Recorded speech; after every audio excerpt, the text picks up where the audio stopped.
Greetings. Today I would like to talk about Isaiah chapter 18. It's a beautiful chapter. It's a judgment that God pronounces against a nation called Ethiopia. And it is very interesting what the Lord says to this particular nation. So, this nation was judged by God because they were instrumental in helping the nation of Judah. So you might wonder why a nation that helps Judah is being judged by God. That is because this nation was helping Judah and taking Judah away from God. So that's why God was against this nation. Sometimes the help that comes to me outside of God could also take me away from God, take me away from God. So this is the land that sends envoys by the sea in verse 2 in papyrus vessels on the surface of waters, and they are very swift, they are very good with networking, and they send the ambassadors to Judah and they say, Judah, don't worry, we are there for you. And lot of activities, and you would have seen people who are very good in networking, and they somehow get the things done without even God's help, and they could be so proud about it.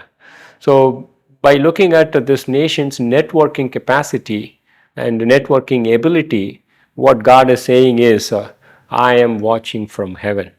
And you could be like very swift in your movement, you could be like very fast in your networking, but I am watching you from heaven.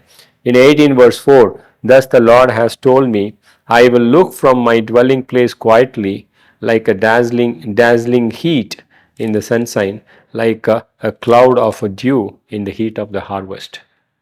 Wow.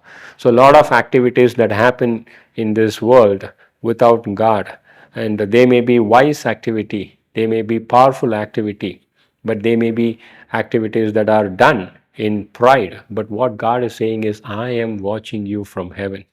And then God says, at the right time that I will intervene, before you could actually get the harvest, I will bring it to nothing. And all this judgment results in one particular thing. This is a beautiful thing. That is in verse 7. And these judgments which were pronounced on Ethiopia kind of like drew Ethiopians back to God.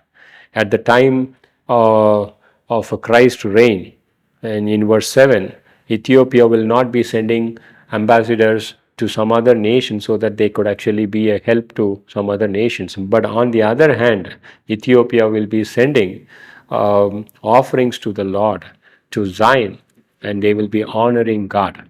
So the nation which was busy in sending ambassadors so that they can be of some help in verse 1 towards the end, that nation is offering offerings to God and revering God and respecting God.